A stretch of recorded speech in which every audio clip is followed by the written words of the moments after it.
a cavalcade of writers who dazzle with their wit, a mighty throng of seamen, awash with God and grit, the poets and the artists who venerate these shores, the tourists in their flip-flops, track sand into the stores, disciples of St. Peter, who worship by the sea, the wise Sicilian nonnas, reciting rosary, descendants of the English, the Finns and Portuguese, who greet each other daily and coexist in peace, the wealthy in their mansions, along a scenic drive, the minimum wage workers who struggle to survive, and don't forget the first ones, to walk these storied hills.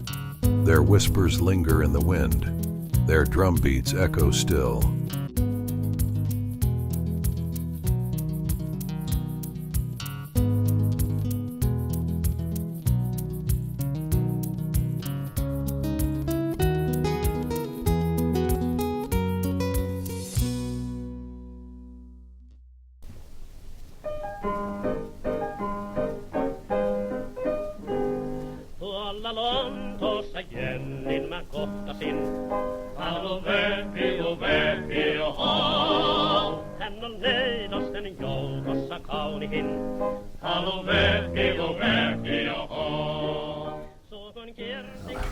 Well, here we are again, Gloucester Bookies, and to my right, Susanna Natty from Bloodledge, Lanesville. George Rosen from Barbary Heights. Right. Glencoe, Illinois, really. And by way of Barbary Heights, Glencoe, Illinois. And on my left, the far left, is Raymond Hildenan. But we skipped over our eminent. All right. Well, he's going to end with himself. Wayne Sonny, who came from humble origins in Gloucester. Okay. Mm-hmm. But anyway, why are we here? We're here to discuss with you books that delighted us, made us laugh or smile, happy books, good books that are, well, they would either, sometimes the word charming would come to mind. Mm-hmm. Charming books, delightful books, pleasant books, uplifting books, those kind of books, which we've been able to sort through in our lives and say, you know, this one here I'd like to recommend to other people because it is that kind of book, representative of the lighter side of life. And starting off will be Susanna. Oh, we're starting off with me? I thought you said me. Yeah. Yeah, I think that's you already, did. That's already the lighter side of life. Here we go. The first revolt of the show. Mutiny. Do you want to go there? I can start before my ideas run out of my head and into the universe. Archibald, you don't have to take note of anything now until this is happening. Now we listen to him. Well, Raymond. First of all, I have to apologize because I'm a late comer to this. I joined this week's discussion a little bit late, and I misinterpreted Wayne's instructions. I thought it was a combination of good and bad, lighthearted and serious. So I began by thinking of that in a very famous phrase, which is a famous book opening. It was the best of times, it was the worst of times. And so I know all of you will know where that is taken from. I'm just trying to remember which class we were in when we took that. Yes, so yes. I think sophomores with Charlotte Probably. Taylor. Yes. So I want to start with a couple factoids. In a study conducted by the University of London of American and British college graduates about their knowledge of literature. One of the questions, there were two questions that are very similar. And it was,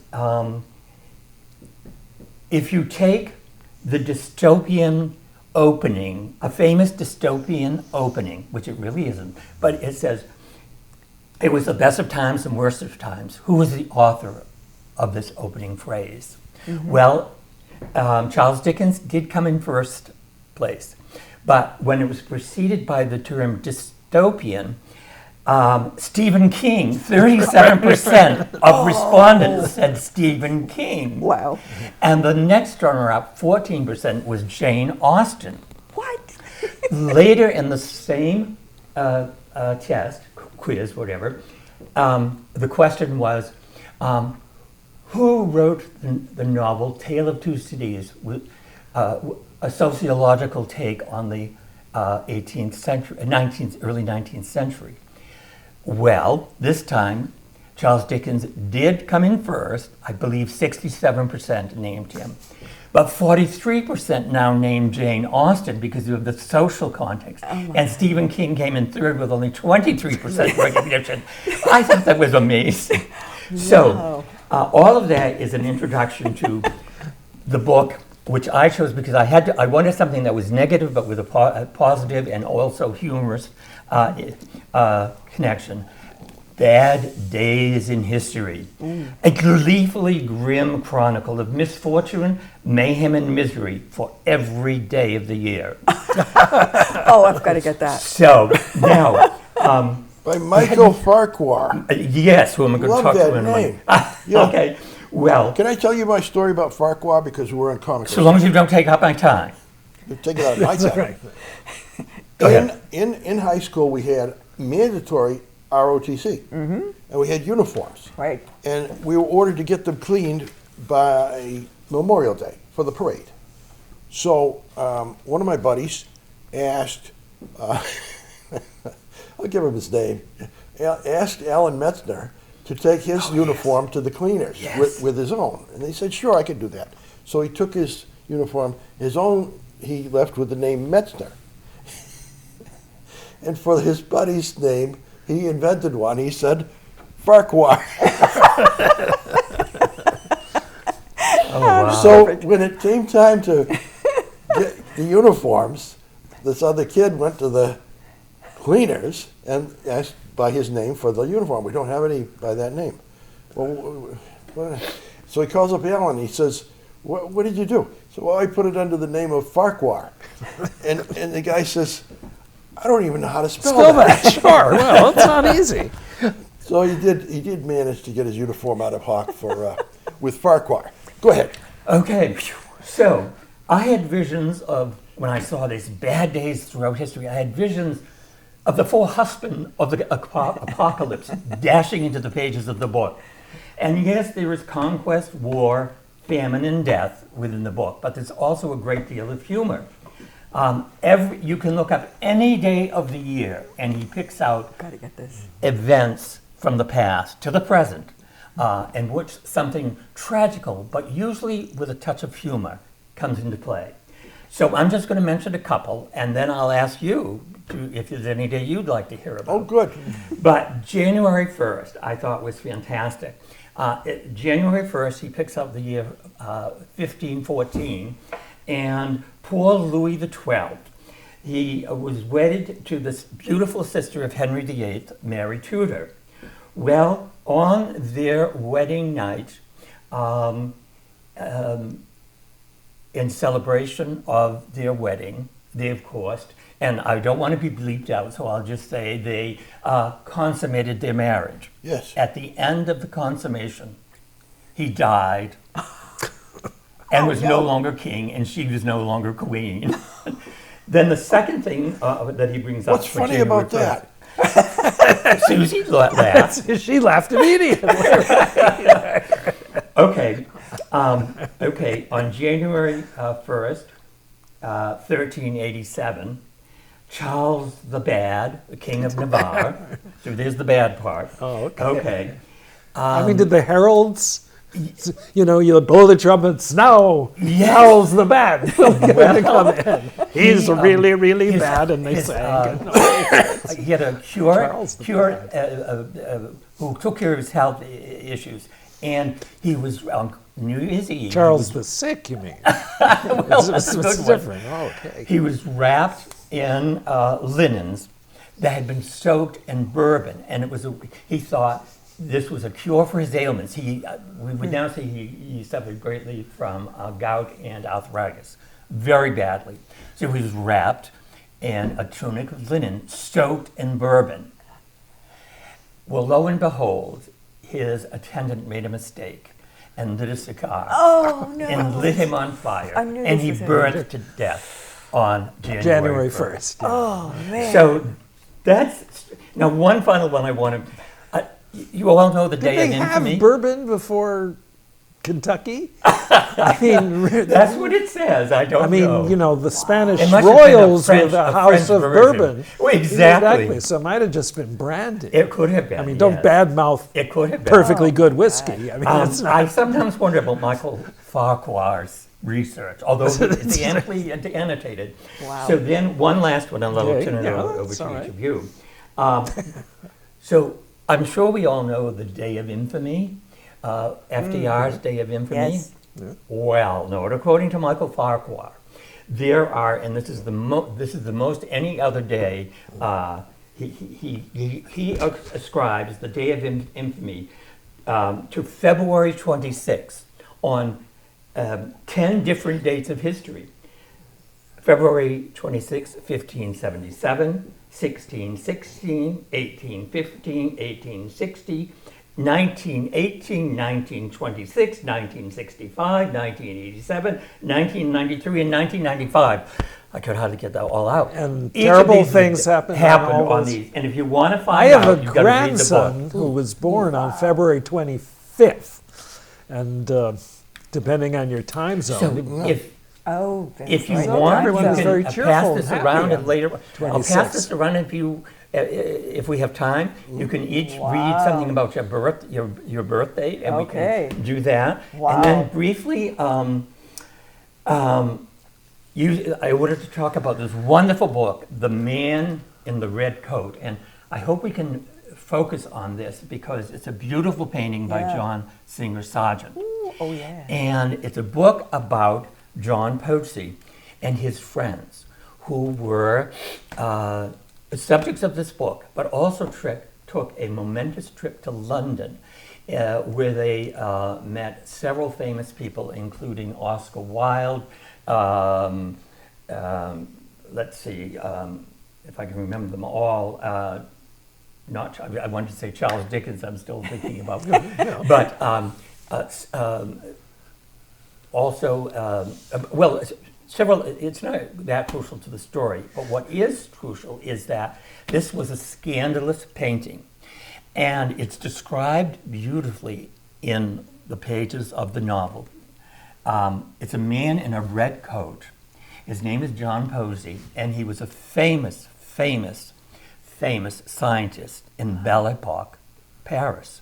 And so this novel is about the people that he meets throughout his life. But in particular, he meets three people, and he goes on a trip to London, where they meet, as I said, Henry James and Oscar Wilde. It's interesting that Oscar Wilde is mentioned as being part of this meeting in London. And a particular book, The Picture of Dorian Gray, is mentioned.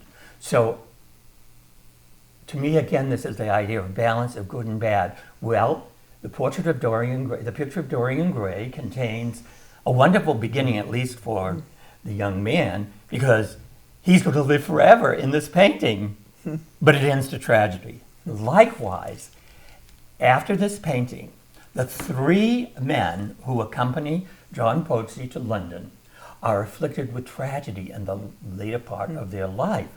Now, who are these three? One is the Prince of de Polignac, who is a famous French nobleman.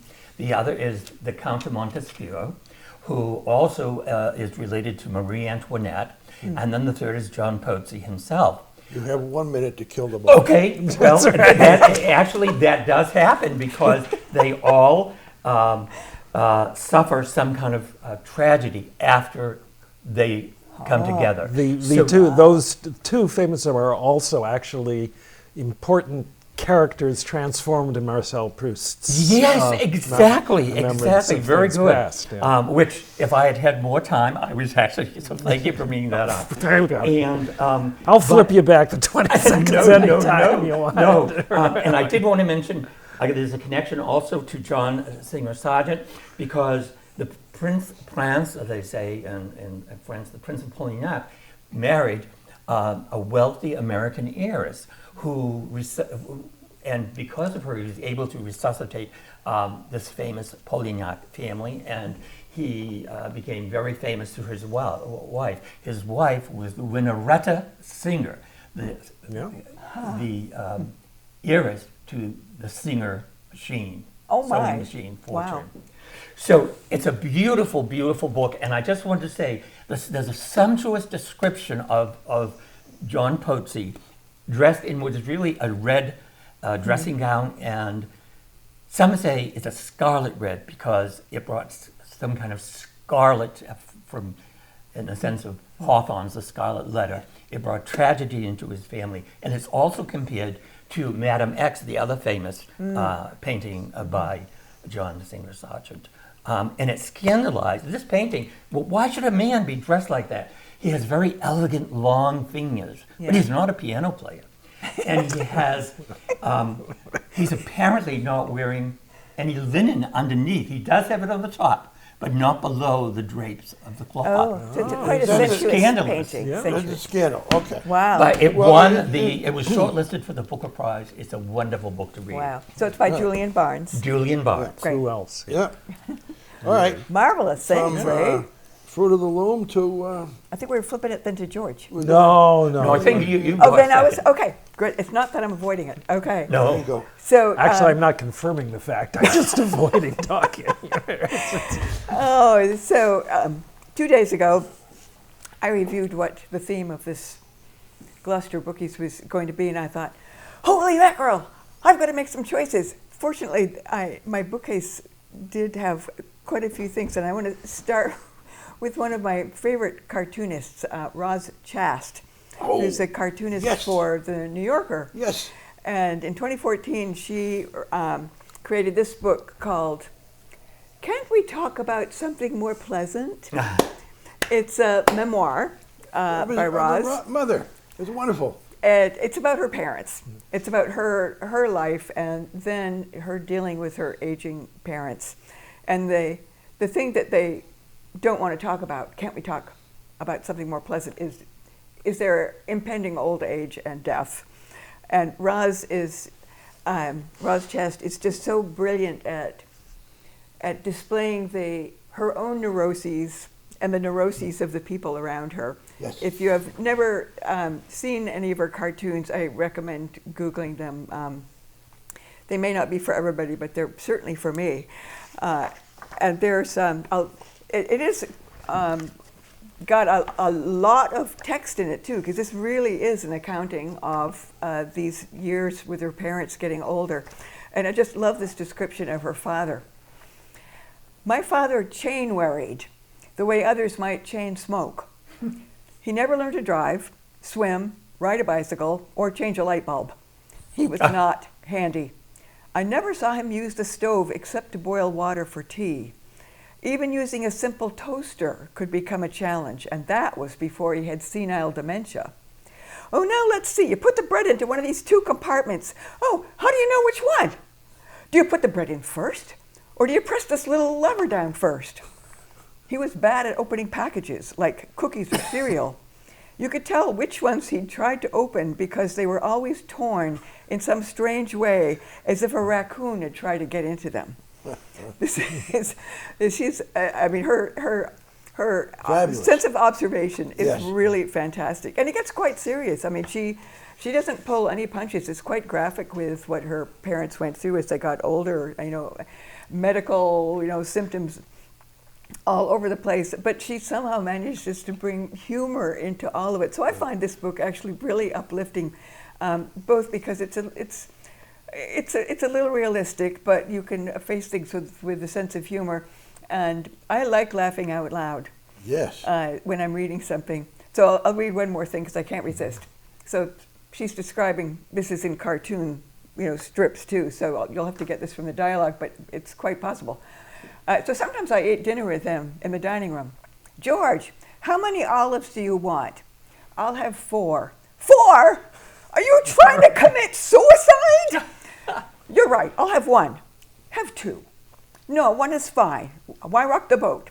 Why don't you start with 1, see how it's sitting, and then have another in 2 minutes? You're a genius, Elizabeth. So yeah, Yay. plenty of laughs. Yes. And there's some serious stuff in here too. Okay. So my next sort of feel-good book, they actually get more feel-goody than this one, is The Backyard Bird Chronicles by Amy Tan. This was published in 2024, and it was really the thing. It was the book to get, especially for gifts for people, and it really is a gift. Amy Tan, of course, is the author of the Joy Luck Club and many other bestsellers, but she kept 9 personal journals in which she just started observing the birds in her backyard. She never intended it to be published, but then one of her editors said, you really have to do this.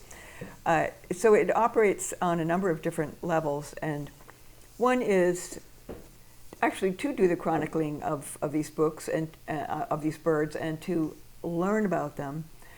And when you draw something, and I'll say this as an artist, it is one of the best ways to get to know something.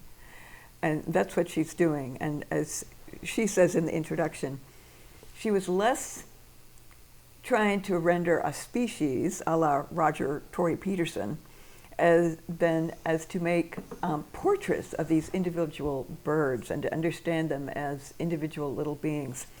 And you won't be able to see the illustrations, but I will just say to you that she starts out pretty crudely. She was learning how to draw. She took a drawing class and then was part of, I think, a nature journaling field trip. She took a number of them. But she gets better and better until the illustrations at the end are really quite magnificent. I will try to flash this one up here just in case. So her drawing improves, but I would say that besides the artistic approach, which I really love seeing her arc, the other thing I love about this is that each entry, I wouldn't call them meditations for the reader. I think they were meditations for Amy Tan. Yeah. But they're very bite-sized, and they're accompanied by these fabulous illustrations and rather inspiring. It made me want to run out and buy a bird feeder. I'm sorry, I might have missed this, but where did she get the illustrations? Did she do them herself? She did them herself. Oh, wow. She did them herself, and she started out doing them largely with colored pencil, and then I think gets more into like paints later. But these illustrations on the front are hers. Susanna, you said something earlier I'm inviting the audience to pick up on. You said you're speaking as an artist. You said, I'm speaking as an artist. In order to get to know something, it is good to draw it, or attempt to draw it. Yes. And I recall some other artists one time said to everybody that was listening, not just artists, and said, make one drawing every day. Yeah. And of course you're not trained and it's not great and it's very raw at first. Yes. Just like with these pictures here. But you will get better as you go, and you will learn something about whatever you're drawing. Yes. So I'm encouraging people out there to listen to what Suzanne has said. Right. And exemplified with a best-selling book. And writing is wonderful, but drawing can add something to your life.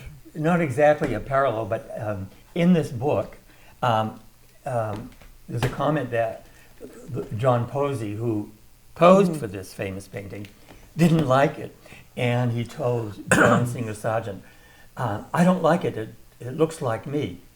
And John Singer Sargent said, "Well, but the thing is, it's not about you at all. It's about the coat." Oh, wow. Hey. What a great quote. No more about that book. Well, You've got two more. Please, okay, go all into right. it. I will go right along. So another You got thing. 1 minute each. 1 minute each. Okay, dog songs, poems by Mary Oliver. I'm just going to say generically that if you're feeling down and need a lift, read some poetry. It's read some uplifting poetry. Some of it's called pretty dog- dark. dog songs? Dog songs. Dog songs. Dog Just songs. like it sounds. Okay. That And was on the Ed Sullivan Show too. Did some people come into like 3 or 4 singing dogs? Yeah, that's good. I will read you a short one if I have the minute to do it. This book of poetry is about a number of Mary Oliver's different dogs. So this one happens to be about a dog named Bear. It's the title of the poem is Conversations. Said Bear, I know I'm supposed to keep my eye on you, but it's difficult the way you lag behind and keep talking to people. Well, how can you be keeping your eye on me when you're half a mile ahead? True, said Bear, but I'm thinking of you all the time. Thank you. Pretty good for a dog. Pretty good for a dog. And It's ignored also that poem, but- always the way I've looked at the, the actual quite wonderful, there's a song, Willie Nelson's song about "You Were Always on My Mind." Which is always portrayed. It's It is. oh, isn't that nice of Willie Nelson? But it's kind of mean, really. Yeah. Is it mean? Well, Well, you're always I on my don't know. mind, but I'm not seeing you right now. I mean, Forget it. yeah, What? it's sort of right. Yeah, I'll Interesting. get back to you. And it's interesting you bring that book up today because just I think 2 days ago, or 1 day ago, the conclusion of the Westminster Kennel Club Oh, yes, show. yes. And they actually had an episode in which there was an artist sitting there, an easel, drawing some of the dogs. Oh, wow. Oh, that's And Wow. some of the dogs wouldn't pose for her. And she didn't like it. Hey, Amazing. Okay, so book number one more. One 1 more. minute. Yeah. 1 minute. 60 second. I'm Tick, taking- tick, tick. I'm taking 2.5. Okay, so this book is Good. called The Boy, the Mole, the Fox, and the Horse. And it's by Charlie Mackesy. I'm not quite sure how to pronounce his name. And it is, to me, of all these wonderful books, it's sort of like the star for me of the show. It is done in a very interesting way. It is, all of the text is handwritten in very scratchy, blocky ink.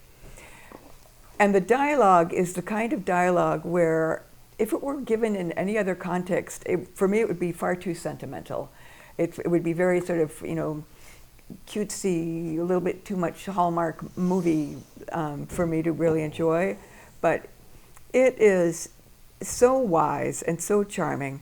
And the illustrations that he does, it's an author illustrator really, are reminiscent of E.H. Shepard in Winnie the Pooh. And such wisdom coming out of these anthropomorphic animals, the mole and the horse. The fox doesn't say too much. The fox is a little bit there as kind of a silent foil. But the mole asks very wise questions. And the drawings themselves are just terrific gesture drawings.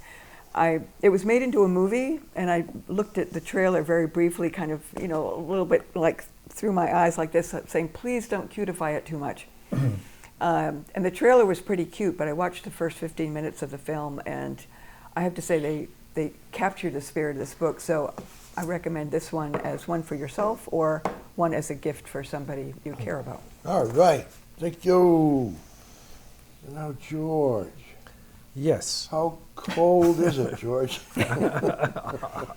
Oh, It's pretty cold. that's Now, right. George is back from It's so Mexico. cold. Actually, a friend of mine, a Facebook friend, someone I have only met on Facebook, who is like, I think she's 87 or 88, lives in Bozeman, Montana. Wow. She is a writer herself, which is partially how I connected with her, and her husband, who was a poet, an English professor at the University of Montana, which is near, not quite in Bozeman yet. It was Missoula, yeah, that's all right. Anyway, she put up the other day something she'd said a few years ago. I mean, people were complaining about the temperature. It was pretty cold. It was warmer, however, in Montana than it was here. But she was remembering the time it was quite cold. It was like 15 below. And she said, unfortunately, the groundhog went out and froze to death. And no one had any idea what that meant for the rest of the winter. Hey, it happens to the best of the groundhogs. Too, right? Anyway. Yes. So Put that in your bad days for history. Well, February 2nd, I was going to yeah, say that's that, an interesting. but you told me no more comments. So no more. I was, We met. I was We're very gonna- You tempted. think George. February 2nd was awful? Oh my God! We're going to see how much time we.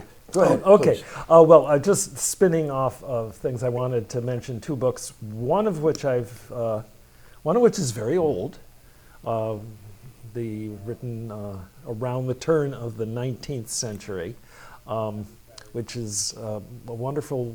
See, now I've forgotten the last name. White. Yeah, Gilbert White's was one of the first sort of amateur naturalists. He was a parson in Hampshire, in the county of Hampshire in New England.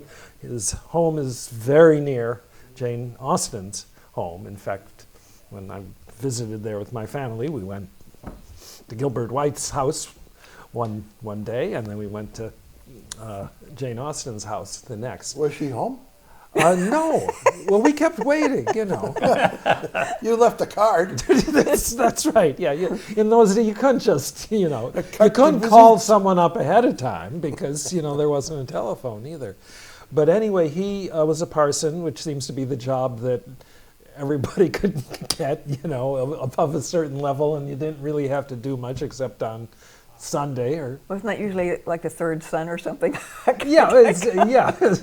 And he wrote about his backyard in incredible detail. I mean, and the changes and birds. Oh, it sounds like and Amy Tan. Little scurrying things. Yeah. I mean, everyone who's done anything even vaguely like that, it all goes back to Gilbert White. And Wow. people over the years. When his stuff came out, it was, at the time, it was just text, but scores of artists over the years have done illustrations of his things, and it's just wonderful. I mean, the writing is just great, and, kind of the narratives of what's going on. I mean, he just obviously sat out there kind of looking. Now, this is Gilbert White, but what is the title of the book? Interesting question. I'll Because check. people Yeah, out there that's are going- right. Yeah, They're Gilbert going to White. they're going to go to the library and say, I want a book by Gilbert but White, yeah. I don't know which one.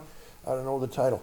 But this way, I'll we'll go to find that thanks to the title. miracles of The modern. one that involves the backyard. Yeah, and, well, all the things that happen. in the sometimes it's just called Selborne. Its actual first name was The Natural History and Antiquities of Selborne, Selborne. I think that's one of the rare books. In other words, if you went to a yard sale and you saw that book, first edition, that's one that will really pay off for you to get There for a is- nickel. Yes. Wow. And there is a copy of that as an antiquity library. in either Amherst College or Smith College. Oh, wow. Oh, yeah, the actual probably. one. I mean, it's Yeah. I mean, he invented being Yeah. a naturalist. Wow. Which kind of didn't exist before and kind of doesn't exist anymore now. Now people are, and this I'm reading off of here. In some contexts, he's referred to as the father of floodplain management. No, that's another Gilbert White. Okay, it's a terrible thing. Yeah, but it's Don't be confused. He's not the one that does floodplains. look for the natural history of Selborne, Selborne. And then you can go down. People ask, did Jane Austen know and Gilbert White know each other? And I won't find out the answer to that. All right. Well, they probably hung sounds up. worthwhile for the visiting. second. Did you visit the backyard as well as the house? Or- Yeah, You did. There But was what's the other There book? was a difficulty. This was also in the time of The plague. Foot. And this was in when was it? 2011 maybe, something like that. There was a terrible plague of foot and what people used to call foot and mouth disease. Yeah. But there was hoof. And you had feet hoof and mouth, and they won't it meant, let you in. I mean, it was really horrible. I mean, you'd watch the TV and they'd show heaps of dead sheep Yeah. when Oh, everyone dear. was Well, having to this kill. is- This is supposed to be uplifting right yeah, now. This is the happy Yeah, one. okay. Oh, that's all right. We'll forget about that. What was the other book? Yes. The date, I'll never forget the date, though. I saw the heaps of dead sheep. It was probably March 17th, 2011. March 17th. Okay. Write that down. You could write an it's- appendix to this. Wow. if you would. Wow. What's that other book? The other book, it's a biography. It was brought to mind by the book by Charles Mackery? Mackesy. That's an S. That's an S. Mackesy. Mackesy. Yes. The Boy, the Mole, the Fox, and the House, which is a book written by my niece-in-law, if that's a term, the wife of my nephew, and was widely thought of a few years ago. In fact, a movie was made out of it. It's a biography. I think the wife of your nephew is Nisu. Oh, Go ahead. These fins. I'm totally outnumbered here, aren't I? All right. Anyway, What did your Nisu write? my niece. Was your name Sue? So I was thinking, when you were talking about Polignac, I was thinking of the fact that the Polignacettes we used to dance at Radio City Music Hall. But that's another story. Anyway, her name is Lauren Redniss, Redniss, and she wrote a biography of Marie and Pierre Curie, the scientists, called Radioactive, which was made into a movie called Yes. Radioactive as well, and follows the story of their romantic and personal lives, but also the history of radioactivity. And like this book of Charles Mackesy's, it's all handwritten. So there's the writing, there are archival photographs of the Curies, and it has a whole long story of the biography of it. It's really fascinating and really beautiful, an actual beautiful object and a beautiful text as well. So Many that's of the people in the audience, I think, are always looking for strong biographies or books about strong women for themselves or their daughters, and want to have access to something readable right. and intriguing about Madame Curie, And which there are she- some deadly who I books believe- out there, but there's some good ones too. She And may this be one the here- only woman who has won Yes. 2 different Nobel Prizes. Yes. Yes, Uh, and you have your Nisu is written, my niece who has written this. and, this and I'd wonderful like you to, biography. again, because people out there Yeah, may I'll- not have made a note a minute ago, but Okay. Redniss, R-E-D, Redniss. and I would bet the library could get it for you, and you could Yeah, read it- it for free about Madame Curie, and also a little bit about Pierre. Yeah, Pierre, and also, there's some lovers and Yeah, all Do- sorts of things. Do thrown any in. of us know who the actress was? Is that Meryl Streep in the I'm film? trying my bar. Or Cher? oh God. Cher playing Marie Curie. I don't. Wow, I'm just trying to drawing picture a it. Yeah, blank. no, I don't. I didn't think see. it's I Meryl haven't Streep. seen the movie. Don't tell. I mean, No, and I don't can't. tell my niece-in-law. Okay, I can't remember. I have read the book. Wow. Okay. all right. No, this is So terrific. now moving on to my book, which again, I wanted to get a copy of my book, which I could hold up, but I only have my Kindle. And what's the point of holding up a Kindle? Yes, That's a very nice right, case. right. Yes, it's made by Kobak, C-O-B-A-K. Okay, got One it. of the A plug. interesting things when you can buy a product like a case for a Kindle, something, you can go on Amazon, may it temporarily its name be cursed because the owner of it Well, has we just know, yeah. fired 300 people at the Washington Post. But there are all these companies, which I assume are Chinese companies, which have completely unpronounceable or combinations of letters which would never exist in a native European language speaker as voice. So this is made by Kobak, C-O-B-A-K. If you ever, I love it. it's Yeah. a good product. So look Yeah. up founded by You never know Mr. what you're going to get on this show. Go back, yeah. Well, I attempted to find a copy of the book, and I couldn't find it in the library. Or What is however, that? it Does can this be. book have a name? No, well, not yet. Seriously. The book I am going to address, which I partially have read through, and is wonderful, called Middle England. It's the third book in a trilogy so far. It may go on into other things, by a writer named Jonathan Coe, C-O-E. Is a English writer who wrote another book which you can't get at the Sawyer, but there are six other libraries in the system which have a copy of it, a book called the Rotters Club, R-O-T-T-E-R-S, and Rotter is... Is there an apostrophe in there somewhere?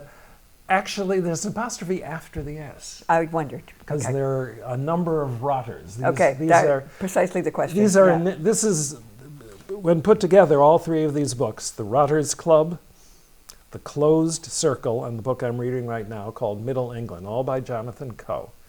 And in ambition, they're kind of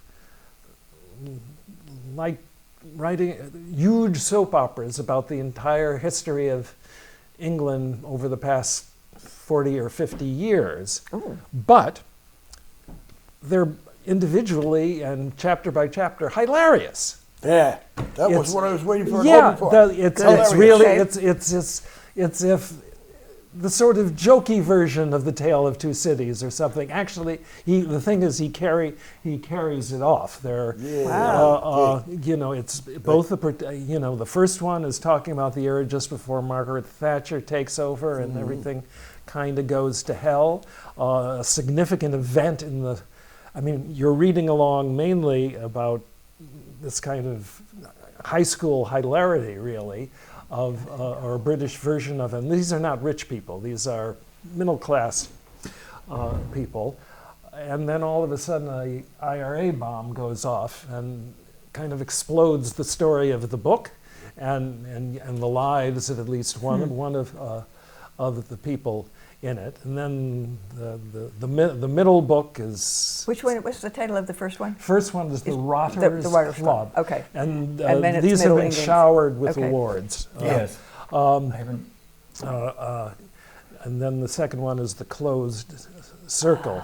Okay. But, and the one I'm reading now, which is the third one, and I hadn't realized there was a third one, is kind of, the first one is just before Thatcher in the middle of the Irish Troubles and how that was affecting England. The second one is in the era of New Labour, when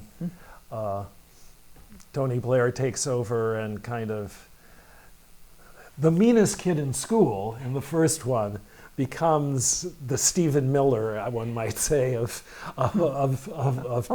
Tony Blair in the second one. And he's also the younger brother of a character we like very much, and the character we like very much is just completely mortified that his brother has turned into this.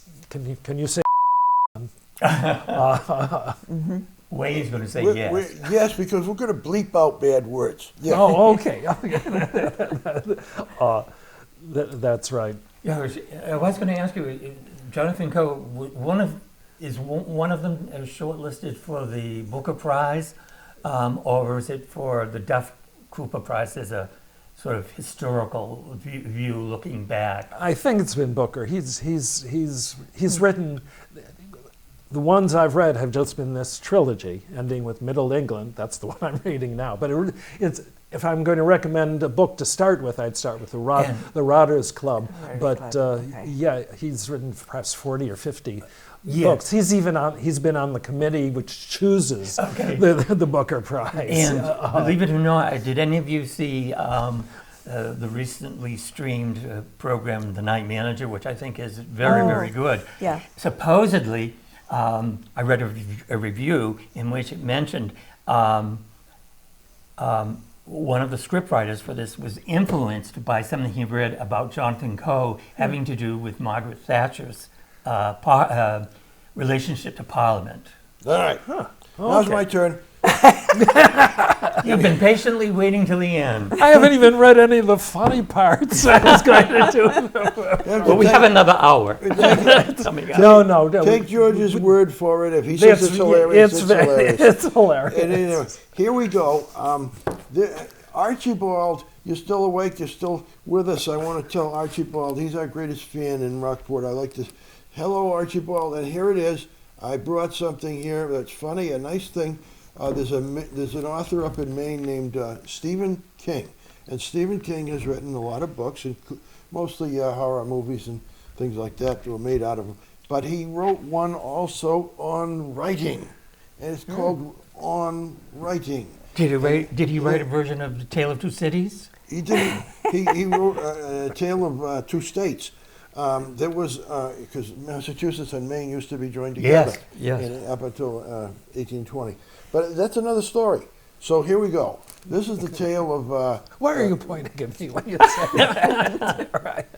This is the tale of a trick in the woods between kids. He and his brother went out into the woods in Maine, and the brother it's an older brother, somewhat gets him into mischief every now and then. But anyway, so he's out in the woods of Maine, and we were deep into the green mysteries of this cool new playground when I was struck by an urgent need to move my bowels. Dave, I said, take me home, I have to push. This was the word we were given to use for this particular function. Dave didn't want to hear it. Go do it in the woods, he said. It would take at least a half hour to walk me home, and he had no intention of giving up such a shining stretch of time just because his little brother had to take a dump. I can't, I said, shocked by the idea. I won't be able to wipe. Sure you will, Dave said. Archie, this is the climax of this almost. Dave said, wipe yourself with some leaves. That's how the cowboys and Indians did it. So by then it was probably too late to go home anyway. I had to run out of options. So I was enchanted by the idea of being like a cowboy. I pretended I was Hopalong Cassidy, squatting in the underbush with my gun drawn, not to be caught unawares at such a personal moment. I did my business and took care of the cleanup. Holding the gun. Well, he was imagining the gun. But I did my cleanup as my older brother had suggested, carefully wiping my with big handfuls of shiny green leaves. These turned out to be Poison ivy. Yep. poison. Yep. Knew that was Now, coming. see if I can get through this next paragraph without. 2 days later, I was bright red from the backs of my knees to my shoulders. Oh no. Poor kid. My was spared, but my turned into Into what? stoplights. My itched all the way up to my rib cage, it seemed. Yet worst of all was the hand I had wiped with. It swelled to the... We interrupt this program too. It swelled to the size of Mickey Mouse's after Donald Duck has popped it with a hammer. And gigantic blisters formed at the places where the fingers rubbed together. When they burst, they left deep divots of raw pink flesh. For 6 weeks, I sat in lukewarm starch baths, feeling miserable, humiliated, and stupid, listening through the open door as my brother and mother laughed and listened to particular radio and played Crazy Eights. Now, this is just, of course, it isn't all about writing, as you can tell. It's called On Writing, and it gives us descriptions of what kind of a life you sort of have to live, adventures you have to go through. Pain and suffering, so you have something to write about. I see. So people should go out into the woods. Looking for poison ivy. You can try it in season. But anyway, so he's a wonderful writer that way. But I wanted to save some time to go to February 2nd in Bad Days in History, which Raymond's about to tell us what was bad about February 2nd. I'm going to guess Which is that it's not, unfortunately, about any Groundhogs? kind of groundhog Groundhogs day. are completely Unfortunately, groundhog it's kind of a long one, but it's King Charles II was renowned for his vigor, both in the bedroom where he sired scads of royal bastards, and he on this day. This is really funny that you picked this after what you just read. He was afflicted with hemorrhoids, and his doctor poked him.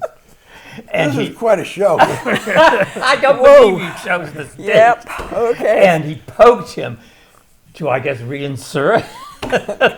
We've cast aside all the fluff that you Oh, find yeah. Really? on top of We're down to literature, earth. and we've gotten to the fundamental So- bottom Yep. of literature. Right, so And so on February 6th, no, on February 2nd, the administration of the physician Yeah. did not help. Oh, And dear. on February 6th, he passed away, Oh, dear. never relieved of the pain that this prodding caused him. God. Okay. Well, I don't know. Then Wow. Some people said it was an apt death to, Charles II, who was known as, Don't say the word. oh, That's what he was. He was known as a. Was he? no. No. Oh, no, sorry. I wasn't going to say that.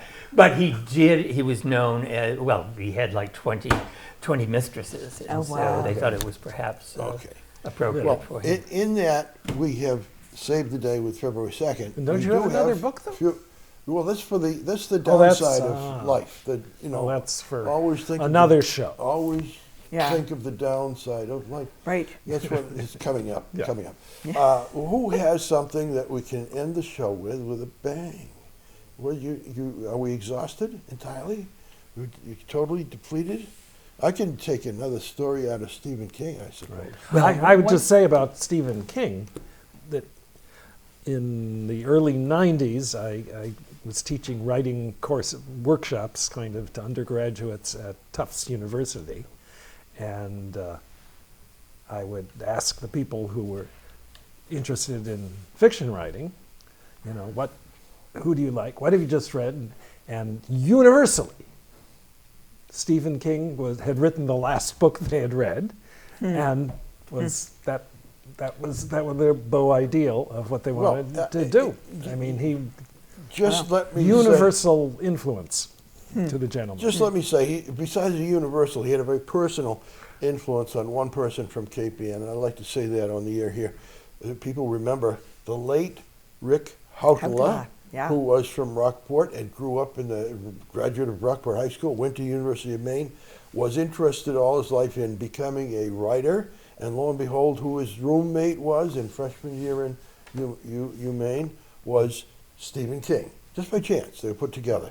Stephen King and Hautala were together, and it helped because Stephen King, when he started making those bestsellers and producing what all these students were telling you they were reading, Stephen King invited his old friend and roommate Rick Hautala to use his agent, use my literary agent to get your work published, and Rick did so with success.